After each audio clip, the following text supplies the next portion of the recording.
Okay, cool. So on this call today, we just want to show you some different features that you can use within the food corridor that can help increase the number of clients that come into your kitchen and hopefully increase your revenue as well. So Jack is going to start off talking about the kitchen door and your listing and how that can result in gathering more leads. Also, he'll talk about sharing the lead intake form, which is a great way to funnel leads directly into your food corridor account. I'll jump in after that and highlight some of the new leads manager features that we've recently released to help keep your list organized and being able to move clients through your pipeline even quicker.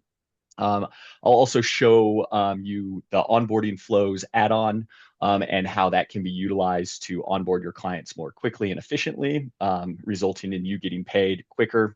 And then I will also kind of talk about a few other settings within your kitchen settings that you can utilize to help increase your revenue, drive client management, and all that. So with that, I will pass it off to Jack so we can get started here. Thank you, Matt. Yeah, so for those of you that don't know me, my name's Jack, and I've been working with the Food Corridor for about the past 4 years now. And I've had the pleasure to work with a lot of the kitchens during the implementation process. So I recognize a lot of the people on the call today.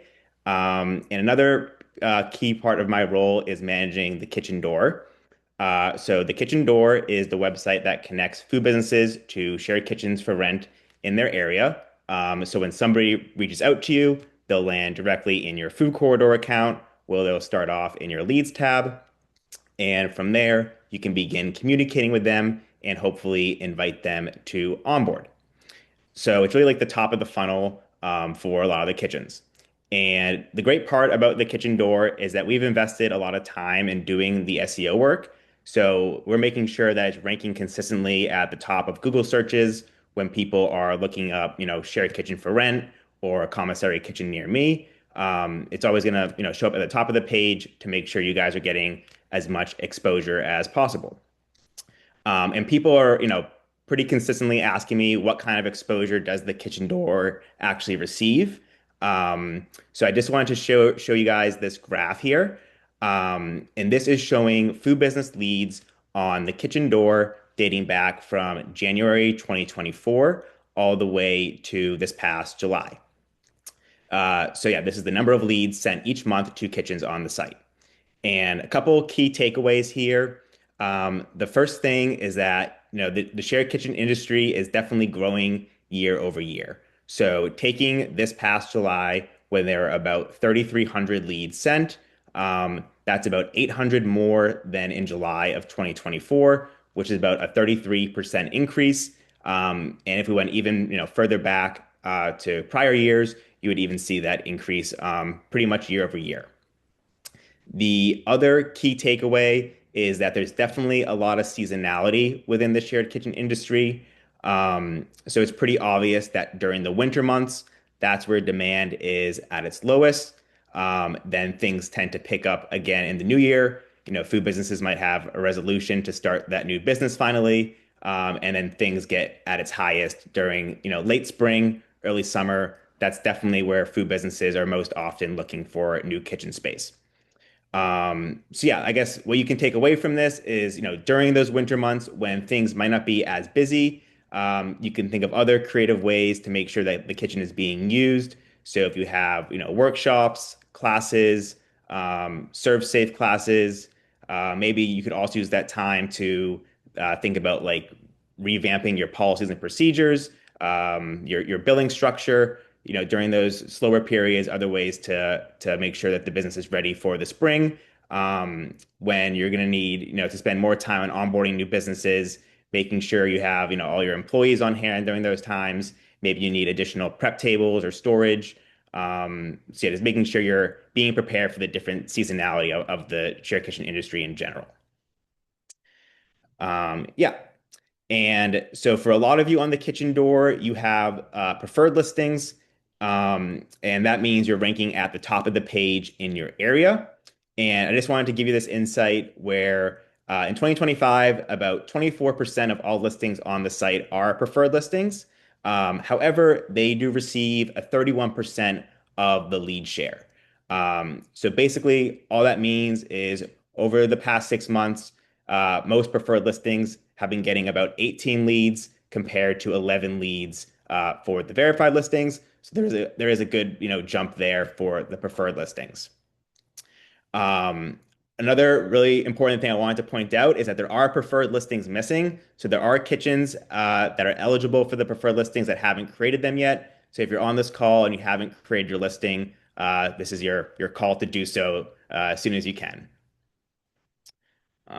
Yeah, and that's going to take me to another sneak peek I wanted to share with you guys, where there's going to be some updates coming out to the kitchen door in the coming months.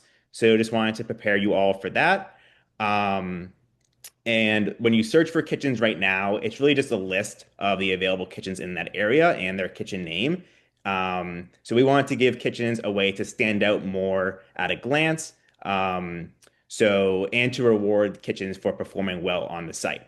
So one new thing that's going to be coming out, which is currently in production, which we're working to implement, are different badges. So we have a couple samples here or examples of what those could look like. So one would be a fast responder badge, which basically just means that the kitchen is responding to leads in about a 24-hour average pace. So recognize kitchens that are responding quickly to leads. Another example would be a top renter, and those would be kitchens that are inviting a certain percentage of leads to become renters.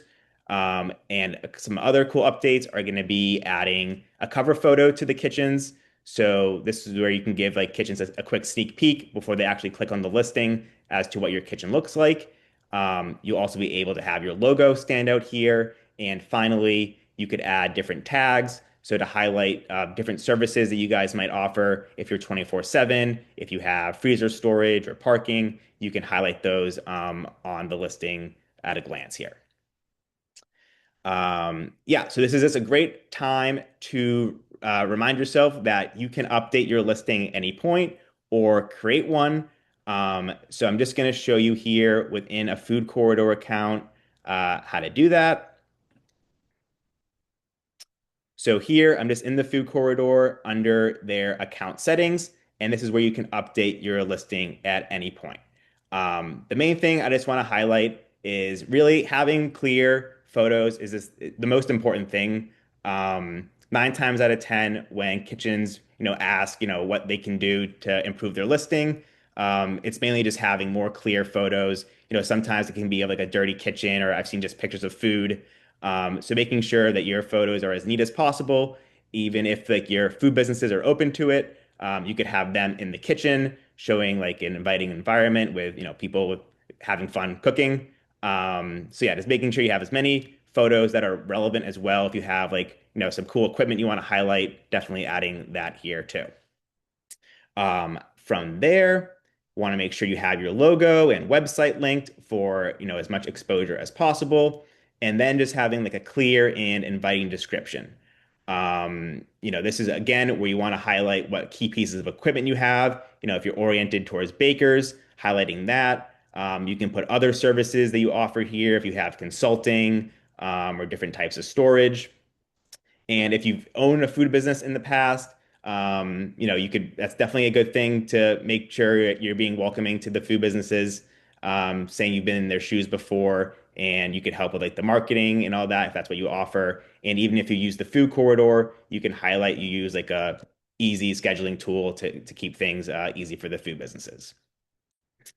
One other thing you can update is going to be your pricing. So you can really be as transparent as you want in the pricing as you'd like. I would say being a little bit more transparent can be better. So people aren't reaching out with unrealistic expectations. So maybe having like your base hourly rate, but saying, you offer discounts for people that are looking to purchase packages of, 20 or 40 hours, however it works in your kitchen. Also being transparent about what types of food businesses you're looking for. If you're not really open to one-off renters, maybe you could put that here, and also being clear about what kind of documents they need to have on file so they're ready to get those in place before using the kitchen. Another thing that some people miss out on is clicking on these added features. So again, just highlighting what makes your kitchen unique, what additional services you have, your equipment, and then finally, what types of businesses you are accepting. So this is everything that the food businesses are going to see as their first impression. So just making sure that it's up to date and accurate can really just be helpful for setting the stage for the food businesses. But again, you don't just have to wait for people to come to your kitchen door listing. You can share your intake form, which is going to take me to my final point here in your clients tab. This is where you'll be able to find your lead intake form under the leads section. So here, share lead intake form, and there's a few different creative ways that you can share this. So obviously on social media like Facebook or Instagram, email, and then a couple other cool ways are going to be QR code. So you could download the QR code, put it on a flyer, start handing that out at farmers markets. You could even use the link if you are posted on Craigslist. You could put the link there so people are always funneling to your food corridor account. And then finally, there's this embed form that you can put on your website. And I will let Matt take it from here and he can sort of explain how to exactly do that part. Perfect. Thanks, Jack. Um, I'm gonna jump in with that lead intake form, and just let you know that with this intake form, we've spent a lot of time in development for this intake form, so that it asks all the right questions to give you guys a good vetting process, as well as not being too long. We didn't want to make the form pages long where clients would see that form and decide not to fill it out. So we've done a lot of testing and work with this to make sure that the right questions are asked so that you get the good information that you need, but clients are still filling that out. Again, we did all that SEO work so that you guys don't have to. And by utilizing the intake form, these leads will funnel directly into your food corridor account. So you can funnel from somebody that's interested in joining your kitchen to a lead, to that vetting process where then you can start onboarding them as a client. So by utilizing the lead intake form, you're able to funnel people directly into your food corridor account. You don't need to utilize a separate form. And then with that lead step, when they're actually in your account, you can use the lead manager to ask those follow-up questions if there's any questions or information that you need from the client further. But as Jack was saying, we have the ability to embed a form directly on your website. And so I wanted to explain what that is. So I know a lot of kitchens will link their lead intake form directly on their website. When you do that, it's a great option. Have like a contact me button that clients can click on. Um, with that, though, it's going to take them to a separate tab in your taking them to that lead intake form. So when they click that contact now button, if you're just linking that form, it's going to take them away from your website. So one option that you guys have is by using the embed form link. So this is an embedded code that you can use in your website editor. So I have an example pulled up here. So all you're going to do is click on that share lead intake form and then copy that embedded code. When a form is embedded on your website, that form is going to appear directly on your website. So rather than having a button that takes somebody to a new tab, that form is just going to be present and listed directly on your website. So for example, I don't have a ton of coding experience, but I want to show you how easy it is. So I apologize for this screen. This is just a rough website that's mocked up in a test environment. But you can see this would be your website editor here on the left, and then your actual website here on the right. And with that code copied, I can just take it wherever I want. So for instance, I want it to appear under this get started link. So I'm finding that portion in my website code, and then I'm just pasting that embedded code and then running it. When I'm sharing my screen, it takes a little bit to load using this website, but you'll see the example on the right is of my website, and that form is now listed directly here. Again, I don't have a ton of coding experience, so I'm just wanting to show how easy this process is. And then if you decide to do that, we have this link. Haley shared that in the chat at the beginning of this call that you can utilize. We'll also send this out with the recording, just showing you how to embed your form directly on your website. And then clients will that find your website directly can fill out that intake form directly from your website without having to leave, and that'll funnel directly into your food corridor account. So a really cool feature that we just see not a lot of kitchens have utilized. So we really want to highlight that as an option to increase your funnel so that uh, potential clients can find your kitchen door listing, they can find your website, and all of that will funnel leads directly into your account. Um, Next thing I want to highlight is just some new features that we implemented based on y'all's feedback for the leads manager. So first and foremost, we added new leads will now appear directly at the top of your list. So when somebody submits the intake form, you're gonna get a notification via email as well as within the app, and then they're gonna appear at the top of your list. Once you interact with them, whether that's sending them a message or inviting them to join, they're going to go in alphabetical order within the rest of your leads list. But this just allows you to keep new leads top and fresh in mind. One thing we hear often is that when somebody's looking for a shared kitchen to join, they're going to be going through the kitchen door, messaging, sending the same message out to all those kitchens in their area. And so the sooner you can interact with and reply to a lead, the more likely they're going to be able to be converted into a client. So having those leads at the top of the list just kind of keeps them top and fresh of mind. Another thing that we recently added is some bulk actions as well as a hide feature. So now on the left-hand side, you can click somebody's checkbox next to their name, and we have a few options here at the top. So you can invite multiple people to onboard at once. You can remind multiple people at once. You can decline multiple people at once. And then finally, this new hide feature. So some feedback that we received from kitchens was they receive leads, the lead's not quite ready to join, but they don't want to decline that lead. They want to keep them in their account, but um, some of you are receiving a lot of leads, and so you want to be able to keep your list clean and organized. So this hide feature allows you to hide a lead, but keep them as part of your list. So if we click hide lead, they're going to disappear from our list. And then we'll have an option that we can actually show our hidden leads to. So if we click on this checkbox here to show hidden, we'll be able to see those leads that we hit. So it keeps your list clean and organized, allows you to be communicating with those top leads to get them converted. Those people that aren't quite ready, we added a holding area that you guys can utilize. The nice thing about the hide feature is if you or the lead interacts, they will become unhidden automatically.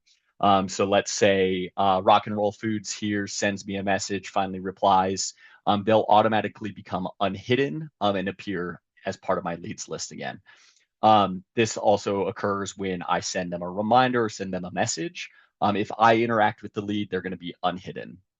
Another thing that we added to just to keep your list clean and organized related to the hidden feature is leads are hidden automatically after 30 days of inactivity. So if you haven't communicated with them or they haven't replied to your messages after 30 days of inactivity, they're going to be automatically hidden. So again, just keeping those fresh, hot leads top of mind so that you can easily convert those into clients.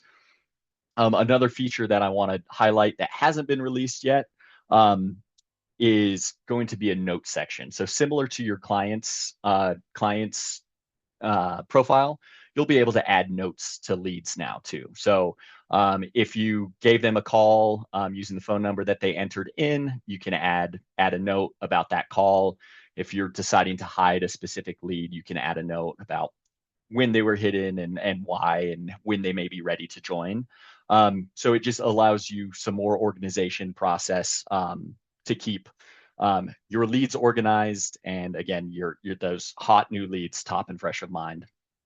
With this as well, this is a feature that was added when we first released the lead manager, but I just want to highlight it as it's a way to be able to quickly communicate with your leads. With those new badges coming out with being a quick responder, it's a great option to be able to utilize. So from your messaging with a lead, we have this message template that you can send. So there's a little icon next to this chat box that looks like a little chat icon. If you click on that, that's going to be your template response. So this is a great way to quickly respond to leads, so you're not missing out on an opportunity. With this template response, you can make any edits directly to that. So if there's follow-up questions or next steps, again, I really like highlighting sending a client a next step that they can do. It keeps them engaged, keeps them more active, and more likely to become a lead. But ask those questions, send those next steps in this template, and save that as your template.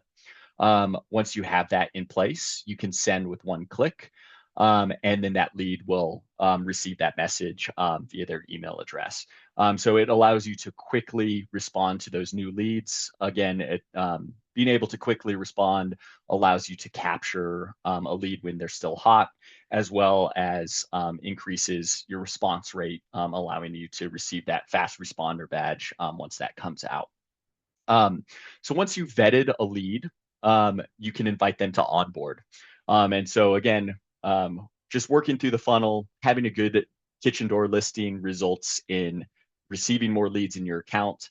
And then once you vet them through the leads manager, you have that option to invite them to onboard.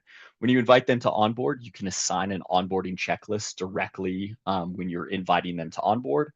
And that's going to be the next thing I talk about is our onboarding checklists.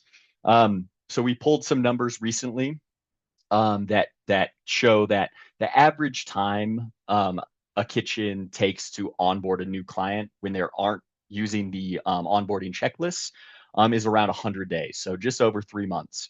That number decreases by about 44% to 56 days when you're utilizing this onboarding checklist. So if you just do some quick math, let's say a client pays you on average $1,000 a month. If you're able to onboard them in around half that time, that means that your revenue for that month could increase by about $1,500 per month the faster you can onboard a client. So after this call, you can just take some time to think about your average client's monthly cost that they're paying you, and figure out how long it takes you to onboard. And if you're not using that on these onboarding checklists, it's something to consider. So with this, you can access this feature whether you have it or not by going to your kitchen settings in the onboarding tab. So the nice thing is if you aren't currently utilizing onboarding flows, you can create as many checklists as you want. You can play around with the feature before deciding to add that subscription. But how onboarding flows work is you can create checklists that you can assign directly to your onboarding prospects. So when they log into their account, they'll be able to see what steps they need to complete in order to become a client. Once you see that they've completed all those steps, that's a pretty good indicator that they're ready to join your kitchen and you can approve them as a client. So it really saves you some time of having that back and forth with the client, answering the same questions over and over again. If you're onboarding 5 or 10 clients, it can get really repetitive. Things can slip through the gaps of oh, I sent this person instructions, but not this. Where having an onboarding checklist keeps everything clean and organized for both you as well as the client. So with the onboarding checklists, you're able to add specific tasks that your clients will need to submit. So if we just click add task here, we have a list of kind of pre-built ones that we've seen kitchens utilize often, whether that's watching TFC tutorials, adding a payment method, uploading all their required documents. You can also link external resources. So if you're using external tools, you can put that link directly into those tasks. So an example of this would be if you need clients to schedule a kitchen orientation and you have a calendar link that you send out to clients, you can include that link directly in that task. So when they're completing that, they can access that link and be able to book that time directly. You can also create multiple checklists.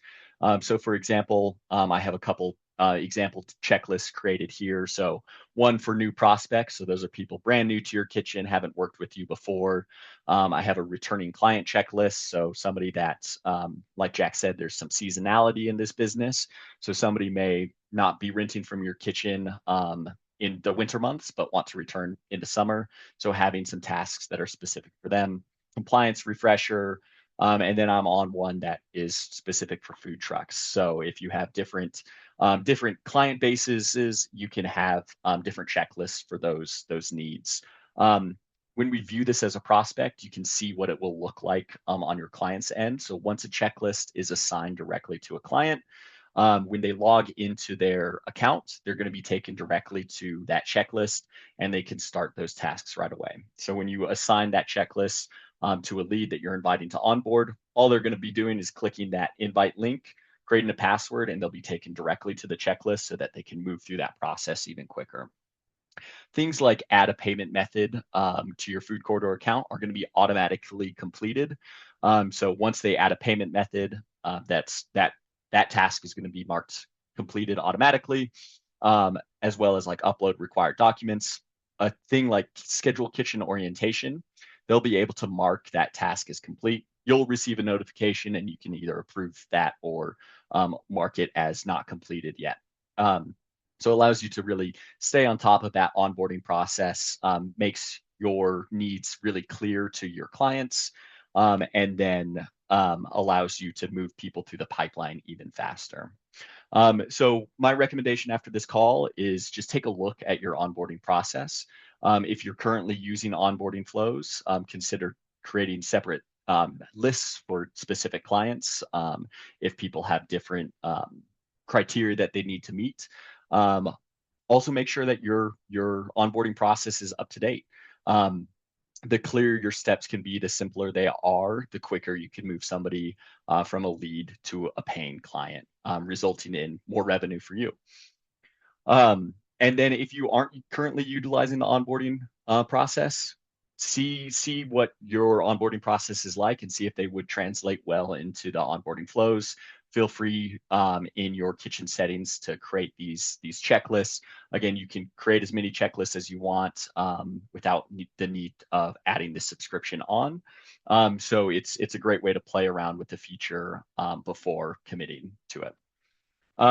Finally, the last thing I want to talk about today is just some other things within your food corridor account that you can kind of utilize to help increase your revenue. So one thing that we noticed is that storage is a huge revenue driver for kitchens. Storage is also something that can cap the amount of people in your kitchen. So keeping it organized, assigned correctly is a really good way to be able to receive more revenue as well as be able to grow your kitchen more. So again, if you're out of storage, you may not be able to accept any new clients. So having that inventory accurate and assigned in your food corridor account can be really useful for you.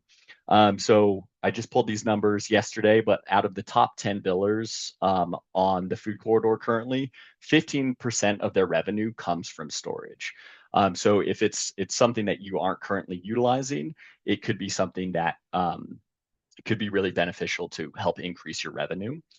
From the reporting tab as well, you'll be able to see a snapshot of the inventory of your storage that is currently being used.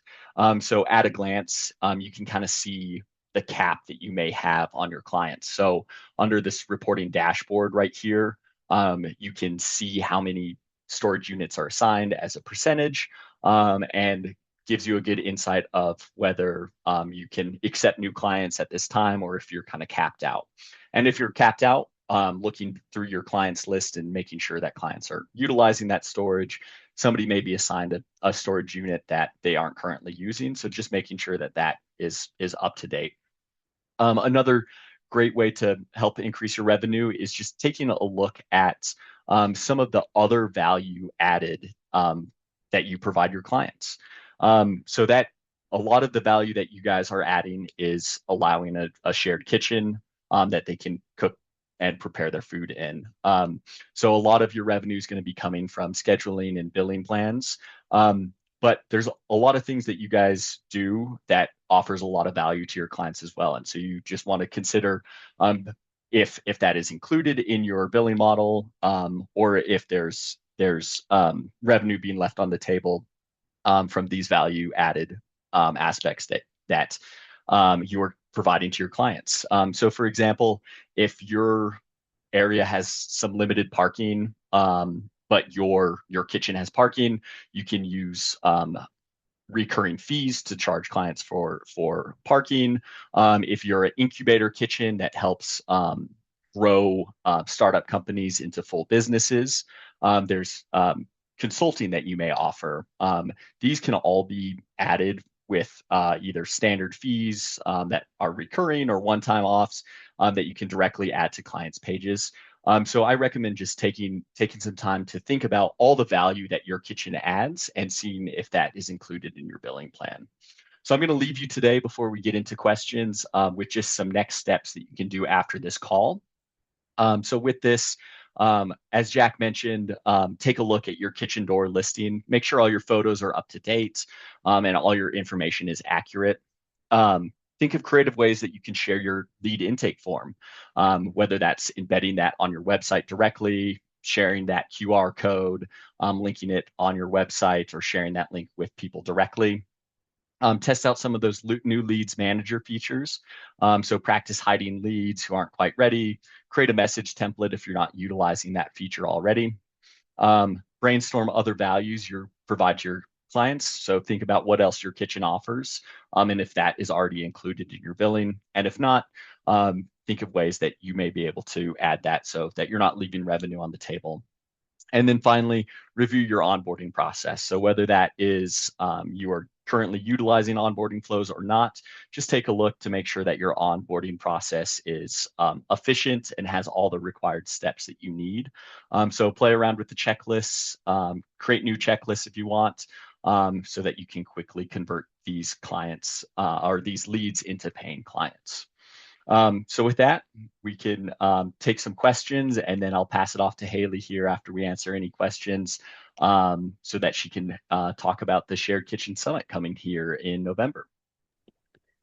Nice. Matt, there are a handful of questions in the chat. Okay. Um, First one that's unanswered still is from Kem, uh, asking about the intake form and linking it to their website, I believe. Okay, let me take a look. Is there a way for the lead to go through our website from our food court corridor? For example, we have a wait list and someone wants to join the collective. They would click on the menu tab, join the collective, and then become a member, which is an intake form. So yes, you can link the form directly on your website. Again, using that embed form link also allows that form to display directly on your website. So rather than just linking it, you can embed that form on your website so they can fill it out without ever having to leave your website. And then utilizing that new hide feature. So if you do have a wait list, if your kitchen is currently full, but you want to keep people kind of on the back burner so that you can convert them quickly once you have some space available. Using that new hide feature, adding a quick note. That note feature should be released in the next week or two. So that allows you to kind of keep an active wait list within your food corridor account as well. That doesn't answer your question. Feel free to unmute yourself and clarify as well. Abby asks, I don't have any prospects right now, and I'm not seeing the option for onboarding checklists. How do I create these? The onboarding checklists are going to be under your kitchen settings. So if you go to kitchen settings and then onboarding, that is where you can create and edit your checklists directly there. Tommy asks, we use DocuSign for membership agreements, still having issues implementing this on the in the onboarding process. Any suggestions? Great question, Tommy. With the specific link, so DocuSign link is going to be specific for a current specific user. What you can do is, let me exit out of this and go back into my account.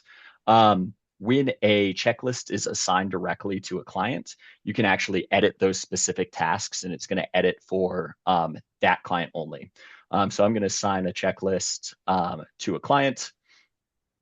And when I go into their profile and go to their onboarding tab, it's going to show all their tasks. So if one of these was signed an application, I can edit that task directly from there, and I can paste that specific link to them. When you're editing that task directly for a specific client, it's only going to change that link for that specific client. So it allows you to add specific links to clients for like DocuSign or any user agreements.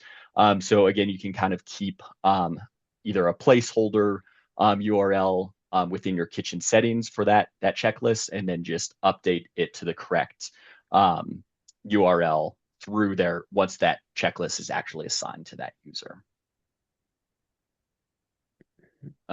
Let's check other questions that came in. And again, feel free, guys, to unmute as well and ask questions to us directly. Noah asked, do kitchens implement minimums on rented time in order for clients to secure storage? Storage is utilized differently across the board.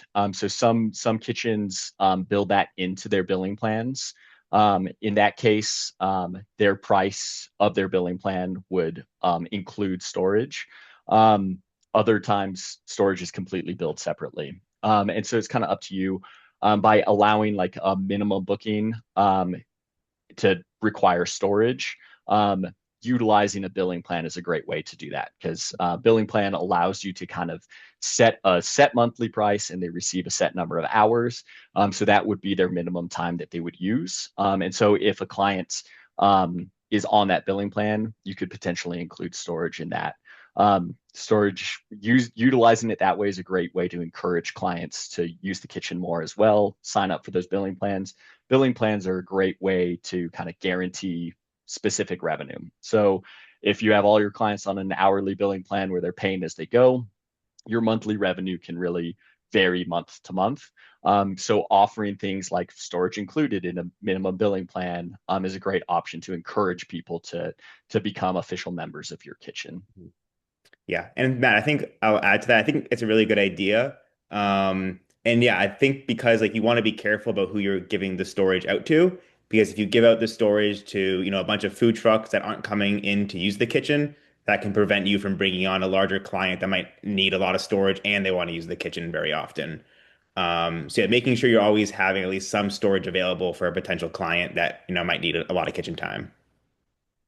Perfect. Thanks, Jack.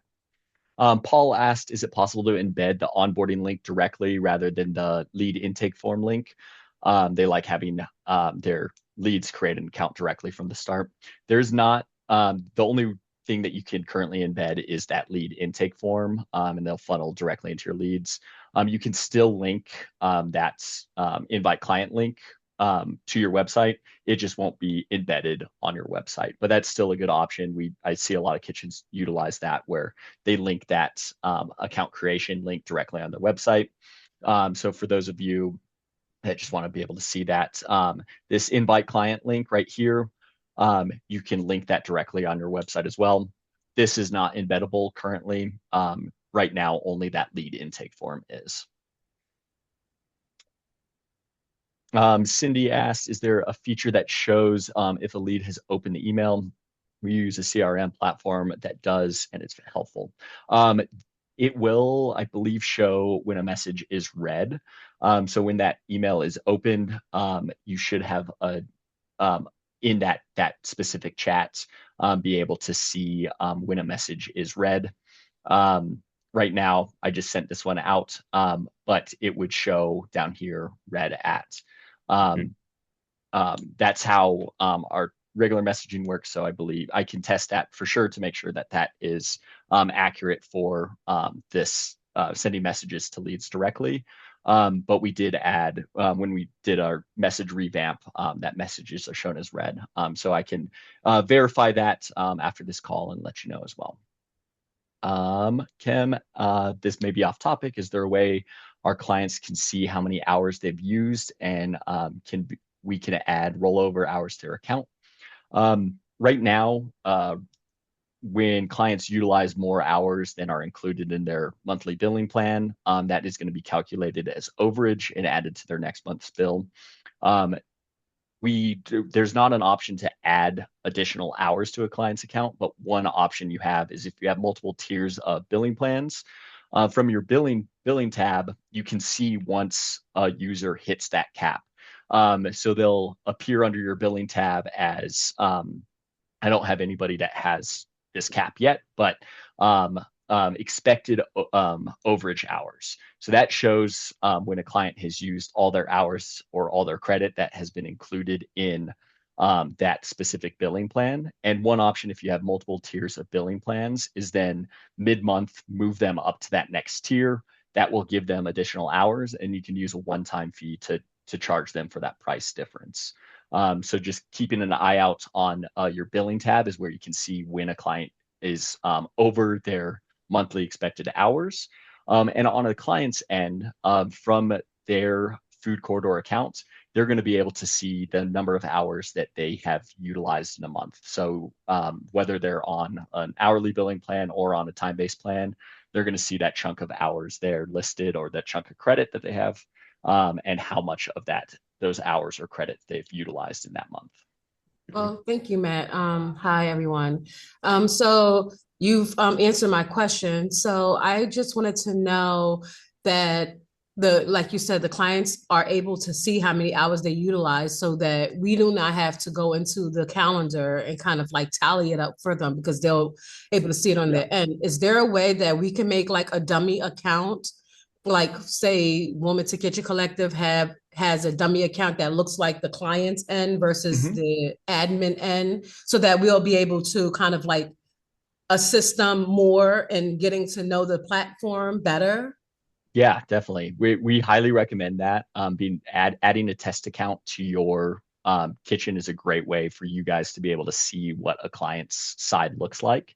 I'm going to pull up a client account right now too. Jack, do you have anything else to mention while Yeah, I while you're pulling that up, I guess for adding a test account, you're just going to take that invite client link that Matt just showed a second ago, not the intake form link, the invite client link, and you'll basically just send that to yourself or just paste that into your browser to create a food business account. Before you do that, you just want to make sure you're either using a different browser or you have logged out of your kitchen account because you can't be in your kitchen account and create a new one at the same time. So either log out or open a different browser before pasting that link. Yeah, and so from a client side, um, they'll be able to see their number of hours used. This particular one is part of multiple kitchens, but when they log in, they're going to be defaulted to that bookings tab. And so when they're assigned a billing plan, in this case, they're assigned a billing plan that includes 10 hours. This is going to increase. So they'll be able to visually see by logging into their account how many hours they've used that month. But creating a test account is a great option so that you can see that on your end as well. Thank you. You're welcome. Let's see if we have any more questions that haven't been answered. Maybe Courtney, how Yeah, do how do kitchens users self sign in and sign out? Yeah, perfect. Great question. So we're even in the right spot to show you. Um, so again, I'm sharing my screen on that client's account. They're going to have a specific sign-in pin. Again, this is going to be visible on their bookings tab. So they can just copy that. And then right next to their pin is that sign-in sheet. So if they click on that sign-in sheet, they'll just enter in their PIN, add a note if needed, and then clock in or clock out. So they'll use the same PIN to be able to sign in and sign out. And then on your end, on the kitchen's end, let me stop sharing again and go back to my actual account. You as a kitchen admin will be able to view those sign-in records from your clients tab, and then be able to either add or adjust as well. So to access that, you would go to your clients tab, and right under that invite client link, there's a manage sign-in link. And so all your people that have signed into your kitchen are going to appear here. You can add a new sign in. So let's say somebody messaged you after the fact and said, hey, I forgot to clock in or I forgot to clock out. You can either add one, or if we had some listed here, you'll be able to edit those as well. From your reporting tab, there's a lot of cool reports related to sign in as well. Which will show you kind of time used versus time booked. Billing is all going to be related to bookings on the calendar. So by using some of these sign-in reports, sign-in recollection is going to show you a specific booking and then those sign-in records for that. Hours used versus hours booked is a great way to kind of compare if you notice somebody utilizing more time in your kitchen than they have booked on the calendar. You as a kitchen admin can always go and add a booking in the past, and that will add to their billing plan if they're on a billing plan, or there's an option to bill them directly when you add that booking if they're on that hourly plan. So the sign-in sheet's a great way to utilize it. Another thing I've seen kitchens do is have like a tablet at the front. You don't need to be logged into a food corridor account to be able to access that sign-in page. And so you can just have that at the front of your kitchen and they enter their PIN in when they enter and leave. Saw a few more questions come in. From Portia, will we be looking at having an app in the future? It is something that we have considered. We've done some interviews with some of the actual food businesses about what they would like to see in an app. Currently, that is not part of our development pipeline, but it is something that we have visited in the past and are considering for the future.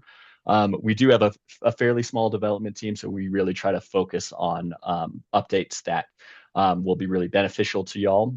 So the more we hear feedback from y'all that you would like an app, the more likely it is to come. With a small development team, that would take time, so I can't provide a specific timeline of when that is coming, but it is something that we've heard from both our clients and our kitchens that they would like to see. So it could be something that we could see adding in the future. So Sizzle's Kitchen, great question. Is scheduling the same with sign in and out? So again, sign in and sign out is more of a tool that you guys can utilize to compare your bookings to the actual usage of a specific client.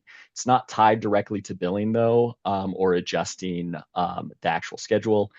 It's really easy to forget to either sign in or sign out, and we want to make sure that billing stays accurate. So if a client stays an extra hour during that day, they'll be able to edit that booking themselves to add that additional hour. Anything after that day, so if the booking was yesterday, you as a kitchen admin can go in, look at that sign-in record, and then adjust that booking so that their billing matches. But we just want to prevent billing mistakes, either clients being overbilled by forgetting to sign out, or you guys not getting paid when a client forgets to sign in. So that sign-in sheet is a tool that you guys can utilize, but it is not tied directly to bookings. All the billing is specific to actual bookings that are on the calendar. I did have a quick question. Yeah. We have an admin that actually organizes and runs our kitchen for us, but she just went on parental leave. There's no way to integrate the food corridor calendar into like a Google Calendar, is it? There is not. We designed this to kind of keep everything in one spot so that you can just utilize one tool. With that, one thing I recommend though, for calendar access for somebody that is either out or not part of your organization, is from your scheduling tab. We do have this daily view tab, which is really useful for things like this. This will show all your equipment, all your spaces, and then the bookings that are scheduled for that specific day. You can then be able to filter which day you're looking at. But the nice thing about this specific link is you don't need to be logged into a food corridor account to be able to access this. So if you're sending this, we recommend sending this to the health department if they need to keep up to date on that, or again, anybody outside of your organization. Thank you. You're welcome. We're nearing the top of the hour here, so feel free to email us with any questions. We have this chat feature down here that goes directly to me. So if there's any follow-up questions after this call, feel free to either email us at hello@thefoodcorridor.com, or use that chat option to ask any follow-up questions. But I want to save a little time here at the end so that Haley can talk about our Shared Kitchen Summit coming up here in November. Cool. Thank you, Matt. All right, yeah, before we wrap up today, I just wanted to pop on and share a little bit about our summit coming up here this fall. So this year we are holding the summit in Cleveland from November 10th to the 12th, and we'll be doing check-in on the 9th. For those of you who haven't joined at the summit before, this is the largest gathering of shared kitchen operators and industry experts. And it's a great opportunity for you to network with different industry leaders and other operators who know what you're going through.